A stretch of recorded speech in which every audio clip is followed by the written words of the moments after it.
मोटे तौर पर आप सब आवाम की रूह हैं, मैं ये कह सकता हूँ।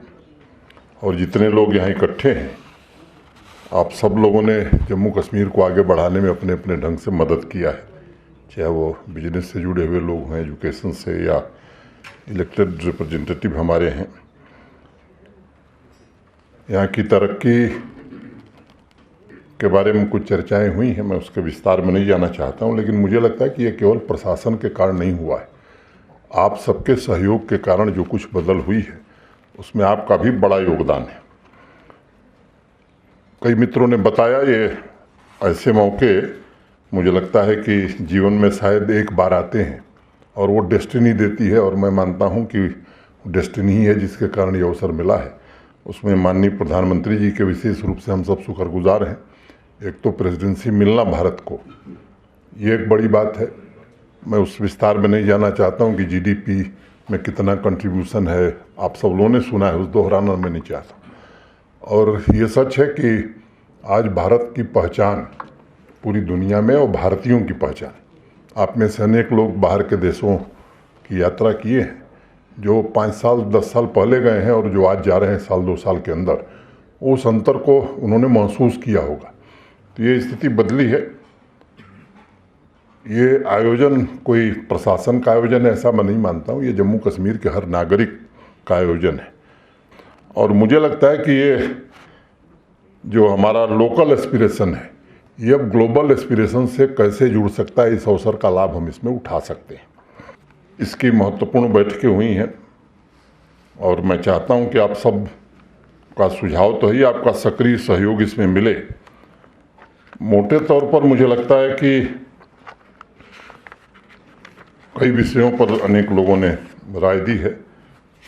पिछले 3-4 सालों में, आप खास तौर से पैंडेमिक के बाद, जो सबसे ज़्यादा सेक्टर प्रभावित हुआ वो टूरिज़्म का ही रहा है।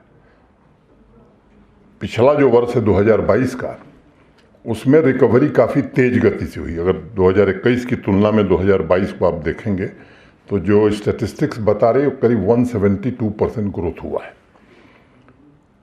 अब इसे और कैसे आगे बढ़ाया जाए, इकोलॉजी का भी ध्यान रखते हुए और विकास के साथ साथ विरासत को भी जोड़ते हुए, इन बातों पर विशेष रूप से ध्यान देने की कोशिश हो रही है। अब कोविड-19 का प्रभाव बहुत ज़बरदस्त रहा है, उससे अब बाहर निकल रहे हैं हम लोग। और इस संदर्भ में जो पहले मीटिंग हुई, चाहे वो बाली में हुई हो या गोवा में हुई हो, जो लक्ष्य रखे गए हैं वो ग्रीन टूरिज़्म हमारा सबसे महत्वपूर्ण जो 5 थीम है, उसमें ग्रीन टूरिज़्म है, डिजिटाइजेशन है, स्किल्स माने टूरिज़्म के स्किल्स, और एमएसएमईज कैसे हम टूरिज़्म सेक्टर में ला सकते हैं, और डेस्टिनेशन मैनेजमेंट। ये मुख्य 5 मुद्दे होंगे जिस पर की चर्चा होगी, लोग राय रखेंगे और एक फाइनल आउटकम आएगा। मुझे लगता है कि इन सब विषयों पर तो चर्चा होगी ही, लेकिन टूरिज़्म के लिए सबसे आवश्यक चीज़ें क्या हैं, या किसी इलाके के विकास के लिए सबसे आवश्यक चीज़ें क्या हैं, तो मुझे लगता है कनेक्टिविटी सबसे महत्वपूर्ण मैं मानता हूँ।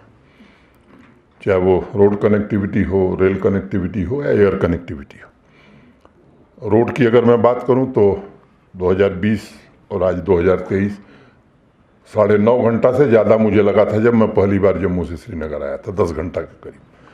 अब 5.5 घंटा, 5 घंटे में भी लोग पहुंच जा रहे हैं। और जो वो टनल जिसका काम चल रहा है वो पूरा हो जाएगा तो मुझे लगता है 5 घंटे से कम समय लगेगा। कटरा से नई दिल्ली ग्रीनफील्ड एक्सप्रेसवे जो बन रही है, तो कटरा से आप पहुंच जाएंगे सीधे 6 घंटे में दिल्ली। अब ये काम पूरा हो जाएगा तो श्रीनगर से 10 घंटे में हम दिल्ली पहुंच सकते हैं। ये सपना नहीं होगा, ये हकीकत होगी 2.5 साल 2 साल बाद। रेलवे कनेक्टिविटी की अगर मैं बात करूं तो जनवरी एंड या फरवरी फर्स्ट वीक में शायद कश्मीर कन्याकुमारी से जुड़ जाएगा। मोटे तौर पर 1.5 लाख करोड़ रुपए के हाईवे और टनल के प्रोजेक्ट आज यहाँ चल रहे हैं। अगर मैं स्पीड की बात करूं तो मुझे याद है जिस साल मैं आया था वो उसकी तुलना में और इस साल 10 गुनी रफ्तार हमारी प्रोजेक्ट पूरी करने में बढ़ गई है। 10 गुनी। कल JKIDFC की कुछ प्रोजेक्ट का इनाग्रेशन मैंने किया, लोकार्पण किया, जनता को समर्पित किया। तो मुझे देखकर हैरानी थी कि 20 साल पहले प्रोजेक्ट शुरू हुआ था, 20 साल नहीं बना तो फिर एक हमें यहाँ एक नई मैकेनिज्म स्थापित करनी पड़ी ताकि ये, और उसका नाम दिया गया, देश में कहीं किसी स्टेट में आप लैंग्वेजिंग प्रोजेक्ट ऐसा नहीं सुने होंगे, लैंग्वेजिंग प्रोजेक्ट को पूरा करने के लिए एक अलग से इंस्टीट्यूशन बनाना पड़ा। तो मुझे लगता है कि काफ़ी हद तक उससे बाहर निकले हम लोग। जो बेसिक ज़रूरतें हैं, बिजली हो, पानी हो, सड़क हो, ये ज़्यादा से ज़्यादा पूरी हो सके इसकी कोशिश की जा रही है और उसमें काफ़ी हद तक सफलता भी, मैं ये नहीं कहता हूँ कि सब कुछ हासिल कर लिया गया है, लेकिन जहाँ से शुरुआत हुई थी अच्छे रास्ते पर और काफ़ी मंजिल के दिशा में लंबी छलांग हमने लगाई है। कृषि एग्रीकल्चर की बात मैडम ने उठाई, हार्टिकल्चर। मैं आपको एक बात बताना चाहता हूँ कि पिछले 6-8 महीना पहले एक कृषि विशेषज्ञों की एक समिति हमने बनाई थी और उन्होंने बड़ी मेहनत करके यहाँ प्रोग्राम बनाया है और वो प्रोग्राम मैं आपको बताना चाहता हूँ कि देश की कई राज्य सरकारें उसी को कॉपी करने लगी हैं। और उसमें जिस दिन उन्होंने प्रेजेंटेशन किया था, हमारे प्रशासन के भी साथी थे, उन्होंने कहा कि जो बजट एग्रीकल्चर और एलाइड सेक्टर का है उसके अलावा हमें 5013 करोड़ रुपये चाहिए आने वाले 5 साल में। और बिना झिझक, बिना सोचे हम लोगों ने तय किया कि एकदम दिया जाएगा।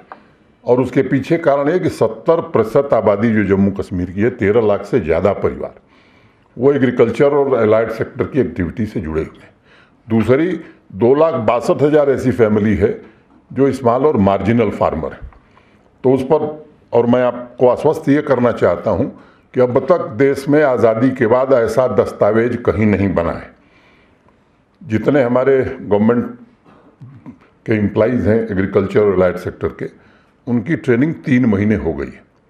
मैं आपको हंसी के लिए एक छोटी घटना बताता।